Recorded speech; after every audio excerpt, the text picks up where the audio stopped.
Good morning, everyone. Bună dimineața, and welcome to today's webinar. It's going to be about public speaking and elevator pitching. I hope you're really excited about it. Today we are joined by Professor Elena Laura Trifan, Professor of the Faculty of Engineering in Foreign Languages. Myself, Andrei Dorobanțu or Andy. I'm an ex-bachelor student at Fils and now currently a master student at Fils. This presentation was also supposed to be together with Andrei Diher, another alumni of our faculty, but due to personal reasons, he couldn't join us today, but no worries, we have everything prepared for you. We've made it also a little bit interactive, so we hope that you're going to participate along with us to make this presentation fun, start your morning in an interactive way, so to speak. Professor, if you have any opening words, you can say them now, or if not, we can start by sharing the presentation. I'll just say one word. I ask all the participants to feel free to intervene, not to interrupt, but if there is a small question, you may give your opinion. Definitely. Please raise your hand. We will notice it while presenting. And if there's a question, if there's a follow-up or an additional information, we will get to you. And of course, we will allocate some time for that as well after being done with the presentation. Please allow me a few seconds so that I may prepare the sharing of the presentation.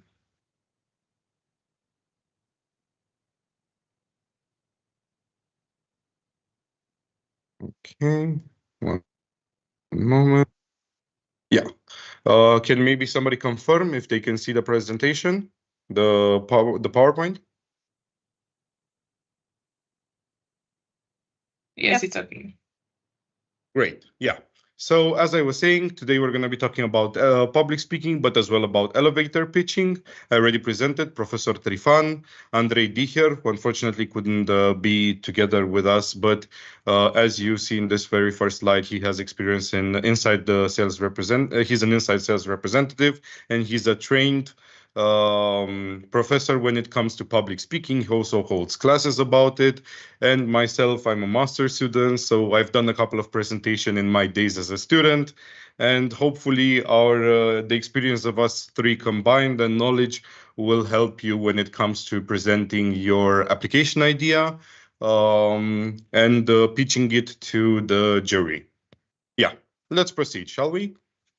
One moment. Yeah. Well, everything must start something with the first step. So as for introduction, I will be conducting the very first slides. And let's talk about the differences that happen when you present something that's outside of the field that you've been used to. Your high school class, your secondary school class, what's the big difference about it? I've noted here a couple of things. I'm going to go briefly through them. Of course, they are already written, so if you feel like just reading them, you can do as well, but I'll come with some additional information, so if you don't mind, also pay attention to me as I speak. Okay, so the very first one, a bigger room means a greater audience. Of course, when you're going to go to university or even when you transition from secondary school to high school, the number of classmates will get considerably bigger or even just a little bit, and you might notice that. That's nothing to be scared of, but even if you do have some sort of emotion, some sort of anxiety, don't forget that everyone is going through the very same thing. There's always place for understanding regarding that, and there's nothing to be nervous about. Or even if you are, it takes a whole lot of deal to, I don't know, how you handle it, and then what you can feel afterwards. As for the second point, watching and listening go hand by hand.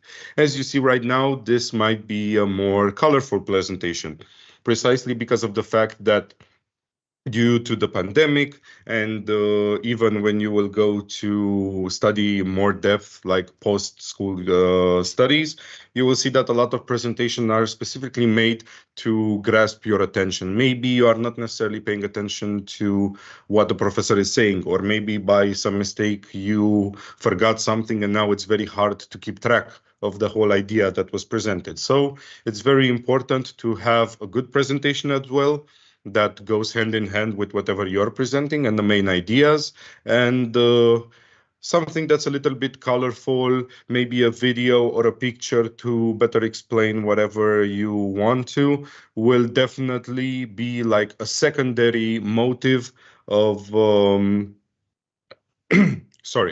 of saving that memory with that particular information, that particular notion in your mind. By having both auditory and visual stimulation, there is definitely a chance that at least one of them will be remembered in your head, let alone both of them. The third part, maybe you might have heard about this topic, about this quote, talk is cheap. Well, that's definitely not the case and definitely not the point that we want to make today. As I was saying, the PowerPoint presentation and all these visual stimuli are very important, but without somebody giving you a context or coming with additional information, just like I am right now, besides the things that are written or shown in the PowerPoint, maybe you're not going to feel that interested about it. You're going to feel like, this is a short movie, I'm going to pay attention or whatnot, or I'll just download the presentation maybe later and be like, there's everything that I need to know. No, that's not the case.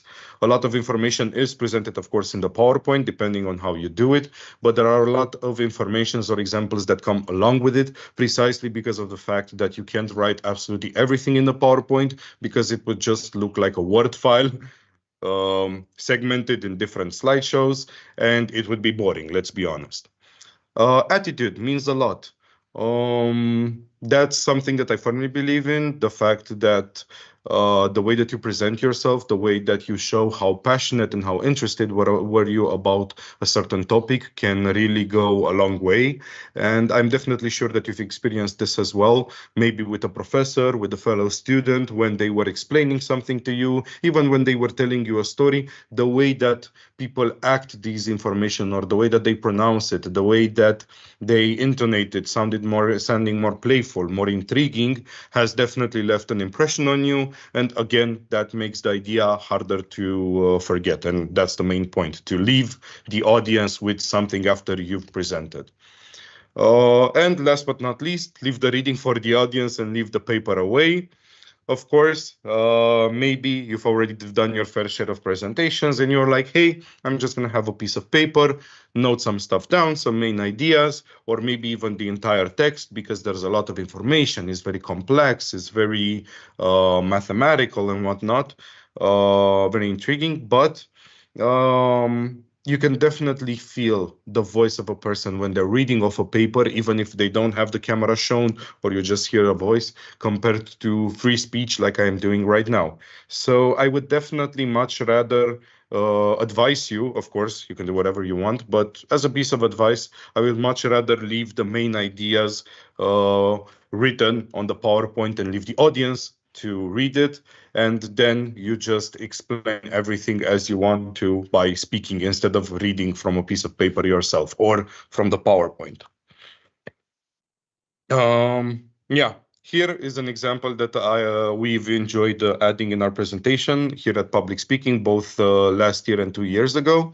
This is a picture that was taken back when I myself was in an exchange program, thanks to the University POLITEHNICA and the faculty here of Engineering in Foreign Languages. You have the possibility to travel abroad, and I was part of this exchange program. And this is an example of a university aula. We have similar ones at our university as well, and you will have them in classes. And as you see, it's way more different. If like you're watching a TED show or a spectacle or something like that, it's a completely different beast, so to speak. And I wanted to give you like a visual example about it, since I've told you that there is going to be a difference when it comes to such type of presentations. Compared to Professor Trifan and our colleague Andrei Dicher, I have never actually taken any classes for public speaking. I was just natively good at it. So that's why we call this segment the tips and tricks from a crook. But again, I tried to make them relatable, generalizing them and giving at least a couple examples so that at least maybe one of them will be of use to you. In my case, the one that has worked the best was loud equals interesting, or at least hard to ignore. It's the fact that Maybe because I was in the field of engineering and computer science and mathematics when I was growing up, I was a little bit more shy. And then when I would be presenting, I would be like, like speaking very slowly, quietly, so that people didn't hear me because I didn't want to hear them a mistake from mine or something that I might have explained poorly. But I realized later that being loud, well, not to be screaming or something, shows that yeah, you are passionate about this, that you're feeling confident, and this makes the audience pay a little bit more attention, at least to those that are willing to pay. Other things are the fact that, yeah, the average attention span is as short as a TikTok lately, so you should keep it sweet and short, as they say, just like I'm doing right now and moving to the next one. Fancy words are easier to read, harder to pronounce. This goes a little bit in hand with the previous slide where I said, yeah, why should you be writing about something if you don't know it yourself? You should focus on explaining to somebody verbally, at least, by using, of course, the proper terminology, whether we're talking about the complex vocabulary because the topic is complex, but you should make the idea very easy to understand, in my opinion. And the more detailed parts, the more fancier words that might be harder to pronounce might give you some blocks whenever you're repeating the presentation in your head or at home before having the presentation. If you realize that they're giving you any trouble, you should leave those words and explanations for the PowerPoint so that people can read it, and you should rephrase it so that you have a cursive presentation. This was a quote. I forgot to put it between quotation marks, but you get it. Fear is for fools, confidence is for champions. A little play of games with FFCC.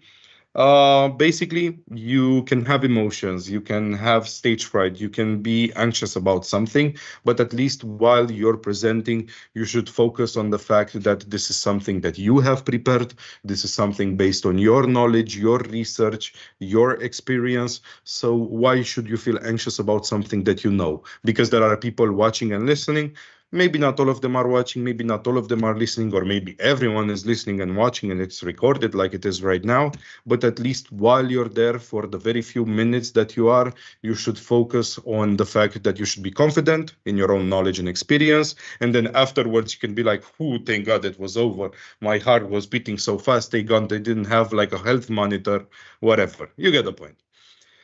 Bigger rooms make it easier to notice people sleeping. This is like a small trick. Whenever you feel that all the eyes are on you, there's at least going to be a person checking their phone or maybe talking to a colleague. That happens. That's nothing to feel ashamed of or being like, "Oh, my presentation of it is bad." Actually, I've noticed that more inexperienced presenters at the beginning, maybe such as you, or I don't know, maybe that's not the case, but some of them enjoy the fact of seeing that somebody is not necessarily paying all that attention on them because they feel less pressure. So if you do realize that outside of the scope, like right now with a recorded presentation, a video one online, face-to-face, you have to present and a lot of people are paying attention, maybe try to find that person in the audience that isn't, then you're like, this is going to be chill. Not everyone is necessarily focused on me. I can be a little bit more relaxed and do my thing. The three musketeers of presenting, and as we know, three is actually misleading because there was the trainee, the D'Artagnan. But yeah, the things that necessarily go hand in hand when doing a presentation is the document, the script, which some use, some don't, just the way that they want to come with additional information to the PowerPoint, the presentation itself with the visual stimulation, and it's always to give credit where credit is due and add the sources of inspirations because that makes the experience more personal. Right now, I will pass on the mic to Professor Trifan, and we will go into depth about elevator pitching. So, Professor Trifan, whenever you're ready, please proceed. Yes, thank you, Andy. Hello, everybody. I shall introduce this notion of elevator pitch. First of all, I'd like to ask you, what do you see in this picture? You see an elevator. It's no secret, but there are some other elements. Why do you think that they are pictured here? Any idea?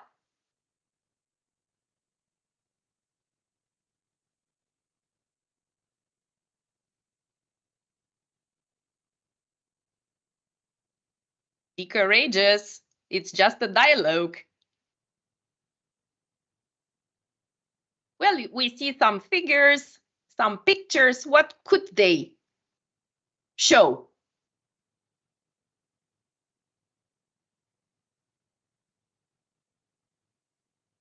Yes, Mrs. Vasilache Maria? We can see a man. Hello, can you? Yes, we can hear you. I'm listening. Sorry, I wasn't seeing the microphone lines. So we can see a man holding a pitch and pointing at some diagrams that one would assume are representing his business plan or expected reach targets. Exactly. This is a synthesis of a lot of figures and a lot of information. Yeah, but how much is good? Because too less shows that we are not prepared to fight for our ideas, and too much is, as you would be politicians, but we are not. Yeah, and the idea of elevator pitching is to speak as long as the elevator is going from point A to point B. And I try to model this elevator pitch in presenting myself. I have a match and I'll make it burn and I'll speak as long as this match burns. Yeah, maybe right now we should focus ourselves at least on the recording at Professor Trifan. So I will briefly interrupt the PowerPoint so that you can see her as well on my shared screen. Yeah, Professor Trifan, proceed. I think they can see you right now on the camera. You see, unforeseen things, but we have to be here present. Hello, everybody. My name is Laura Trifan. I am professor at Polytechnica. I have as a big hobby the Korean culture, and I like the ready. That's it. That means that you have to speak very concentrated, and this contains a lot of information that you have to essentialize. That means the whole thing is as an iceberg. Yes, you have a lot of work, which is under the water, and the peak is the short time that you have at your disposal to convince someone of what? Of the idea. You will have a product, or you want to convince someone to buy the product, to demonstrate, to show that your product is the best, or your idea at least. And this is the essentializing of your work, yes, of your idea. Of course, nonverbal communication is also important, but it is as well important to have the things very good, synthetic, very synthetic. So next, what does it help for, this elevator pitch? Because public speaking is huge, is a huge domain. There are a lot of specialists, but now we are actually fighting with time. Yes, we don't have a lot of time. It is important to connect. We heard from Andy a bit earlier that a bigger room makes the difference. You have to adapt your speech maybe to how many persons are present. Of course, the model of the elevator pitch was just a model. In real life, you have an audience. 2 persons, 3 persons, 10 persons, 20 persons, and you may adapt your speech to the number of persons who listen to you, because in one way you will discuss when you have 5 people, you can have eye contact to each of them, you maybe ask a question, make it more informal. But if you have a whole aula, you have to be more formal because you can't look everybody in the eye, or think of the actors on the stage, or those public speakers who are so well known that they make full rooms in theaters or even on stadiums.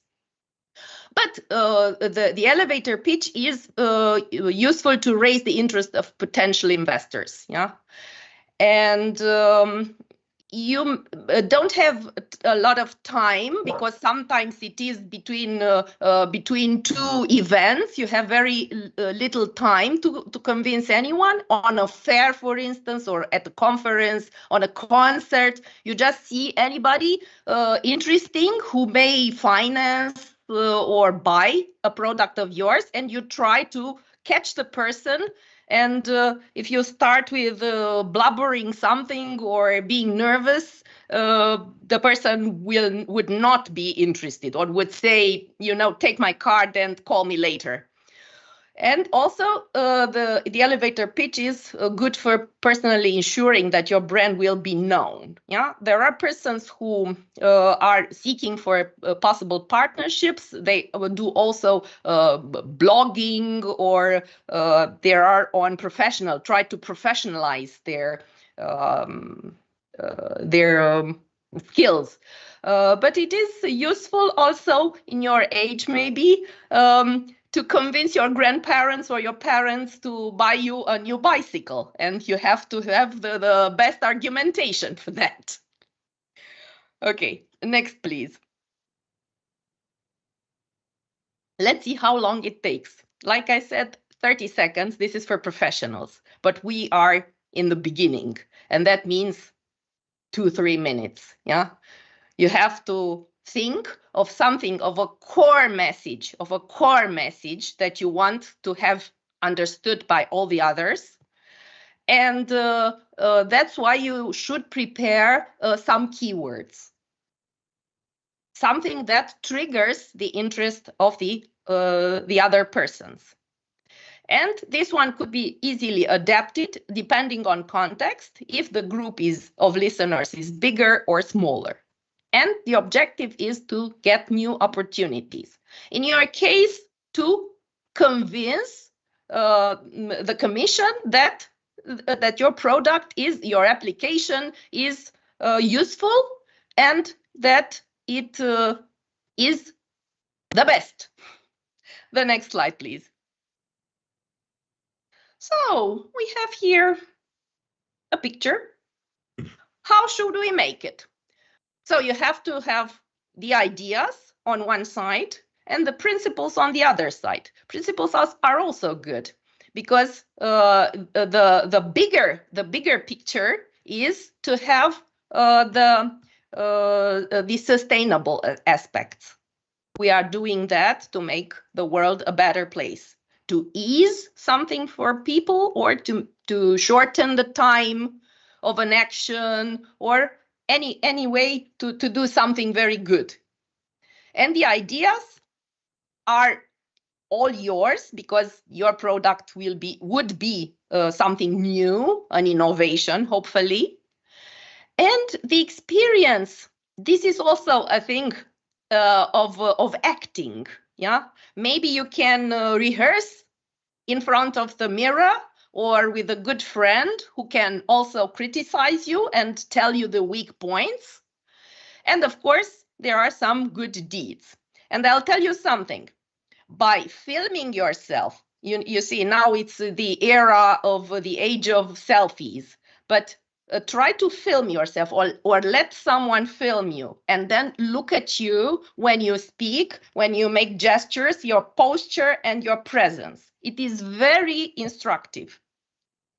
I saw persons with very good ideas.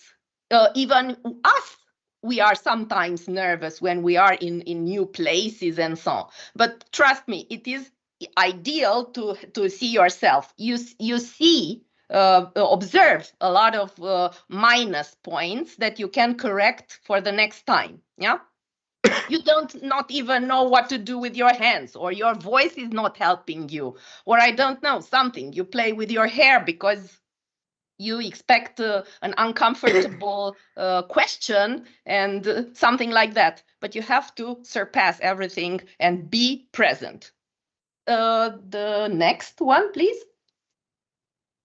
Let's see the steps to follow, and I'll make it quicker. The end point is, what do you actually want to transmit? Something, a product, a service, an idea, a team of people. You have to know it very well what you want to communicate. Yeah, the core message. And the reason is, why do you want to sell it? Because you'll often, if it is done professional, the first killer phrase is, you want to get rich by trying to set me up and convince me to buy something from you. Why should I buy it? No, you come, what does your product do to meet a need of the client, of the potential client, whoever it is? Today we speak about stakeholders, yes?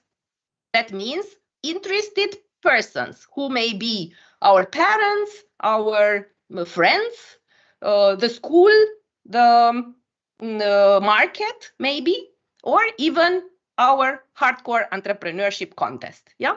So what is special about it? You are in a competition and you have to point out what your application is the best and what is it bringing new in this world. It is called the unique selling point. Unique selling point. It makes the differentiation from all the other applications in this universe. And what need does it satisfy? Because if the client, the other one, is understanding that it would be a gain for the person, we seek actually for the win-win situation. We seek for the win-win situation, yes? If the client is content and is happy with the product, he is ready to pay or to take it and give me something for my work, and we both are happy at the end. And of course, don't forget about the greater good that it applies to. Yeah, the sustainability aspects, which today gets very important. And to whom it is addressed, not whole, but whom. Industry, individuals, but this is also on profession, a more professional level. The next one, please. The examples. Yes, you may now imagine all the examples of the world. It is when you, for instance, try to sell construction materials, you would make this elevator pitching different from something in an artistic branch. But I'll give you one example, which I saw in Grey's Anatomy. There is a scene there. The doctor team had a research, an important research, and they didn't have enough financing. And Dr. Grey, met in the elevator a group of two actually key investors, and we see her stepping in the elevator, the doors got closed, and at the end, she is coming out with a smile on her face. That means that she got the point. She was so convincing, because you have to live. You have to really live your, be convinced of your idea. Not talking like, I don't know, just reading from a paper and trying to get quicker to the end and to say, I'm ready. Yes? So I think this is my part for now. Andy? Yes. You can still hear me, everyone, right? Great. Yes, I will proceed with the next part, and it's how to go through a pitch. We have like 3 steps and as well a ground zero. As Professor Trifan already explained you and even showcase with the fire match example. That was really fun. By the way, for those who didn't see it because of the white background, she actually lit the match, and she managed, while it was burning, but before it burned herself, to tell information by introducing yourself, telling something personal, and trying to create a common ground. These are the main ideas that you should follow whenever you're interacting with a stranger for the very first time, somebody that you maybe know but not that well, or even somebody that you already know. From personal experience, I've noticed that even by introducing yourself among fellow colleagues or professors or at a company that you already work, by reintroducing yourself, you show them that you are dedicated, that you are passionate, and that you are taking things seriously. Now, for the very first step. The very first step is called the question. This question, the whole point about it, is to raise a dilemma, as you see in the definition below, is to ask somebody, maybe you have seen this, I don't know, in telemarketing, in subscriptions, or in commercials on social medias. Has this ever happened to you? This is a very famous question that's generally been used in the 90s and the early 2000s. It was like, has this ever happened to you? Were you in such a situation where you definitely needed this, but nobody was making it? Or something very bad happened and you wished you had a backup or a solution, an alternative, whatever. The whole idea of coming up with a product, just like your applications will be, or the service that your application provides, is to solve a need, to solve an issue, to solve a problem. So, of course, when you're pitching it, this should be the very first point that you're doing. And, of course, above the two arrows are examples that we have given, and the definition is down. But you'll see this type of template with the following steps as well. I just wanted to be sure that it's clear so that we can proceed with step number 2. The second one, it's called the statistics step. It's called like this because, of course, you can talk very sweet, you can be very charming, but in real life, everybody needs at the end of the day a couple of numbers to understand whatever we're talking about. This is also a very common known thing. If you have ever watched the TV show Shark Tank or something similar, there's somebody coming in front of an audience of 3 or 4 people who already have a lot of experience in the business field, have invested in a lot of companies, bought them, whatever. Just like maybe it will be your case if your idea for the web for the mobile application is very good. And after hearing your very sweet story, how you came up with the idea, whatever solutions that you're trying to solve, they're going to ask you, okay, but at the end of the day, when did it start? And you give them the year. How much money are you making? How much money did you put into it so that you're gaining this money? What is the profit and whatnot? So these type of answers, or maybe the percentages compared to your competition, these type of informations are crucial to give you credibility when it comes to the way that you're selling your product or your service. And of course, they sound fancy and smart because you know them out of the top of your head, but you should know them because, again, you're the one doing the research, you're the one making the product, so it should come natural to you to do this research beforehand so that if somebody asks you about numbers, you know what type of numbers to give them because you have studied these type of statistics. The third step, the quotes. This is something that, and of course, a little bit of step 3, 3.5 to a 4, the imagination exercise.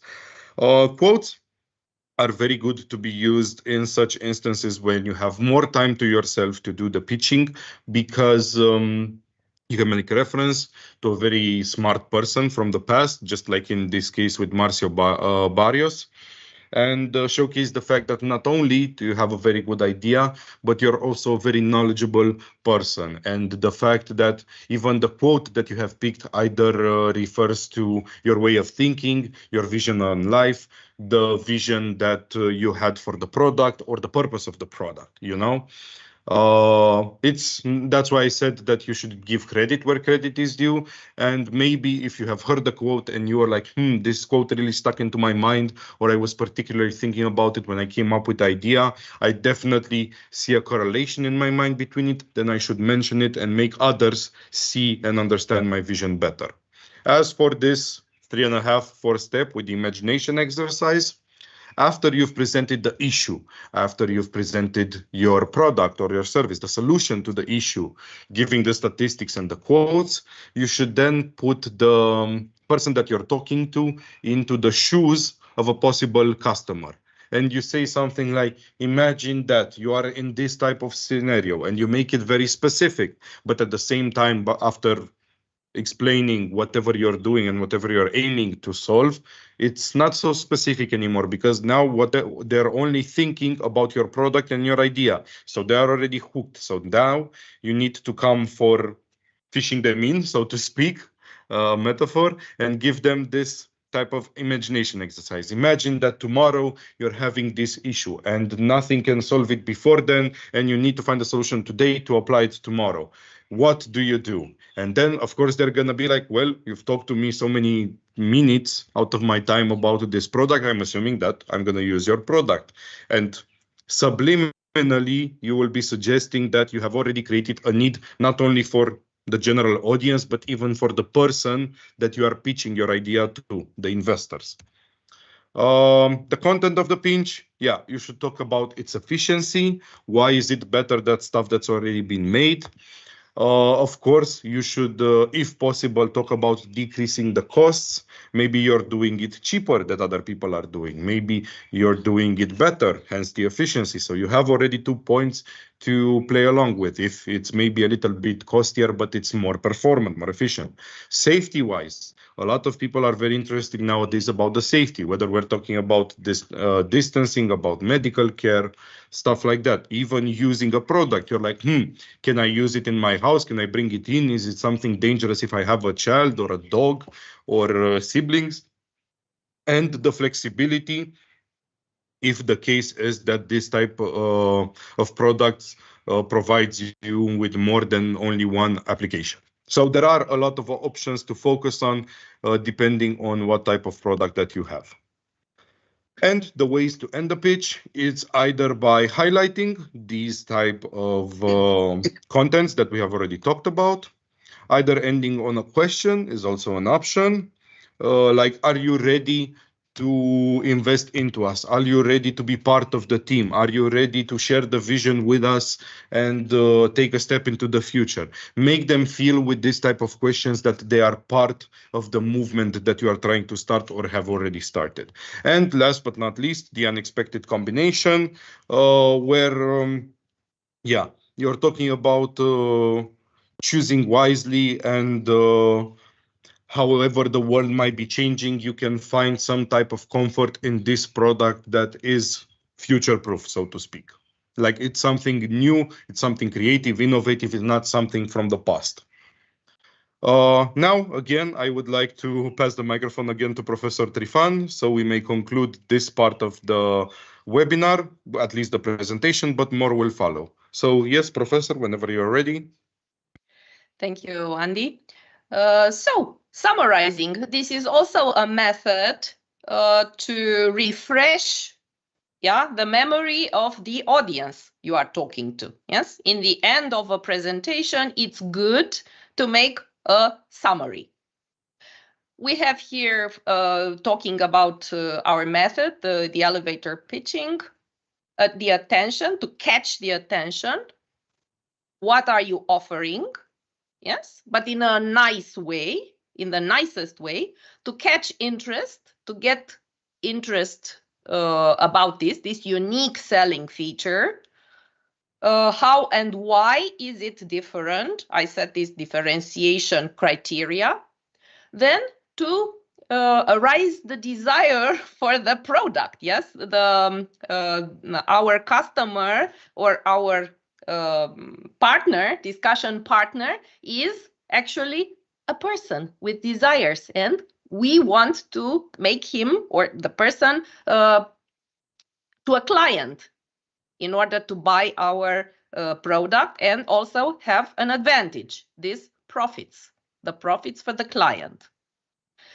And also to kick out the action, because a successful deal, bargaining, let's say, is a promise of buying.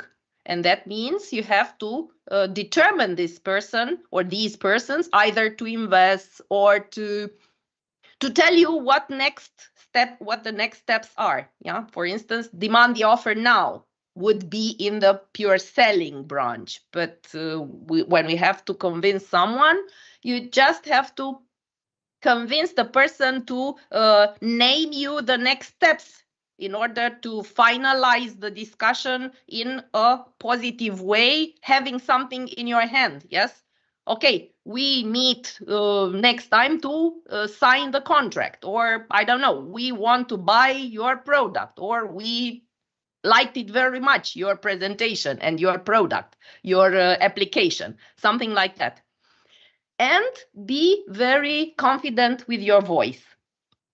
I shall make a parallel to the martial arts scream. You know, this is for releasing the tension and focusing on energy.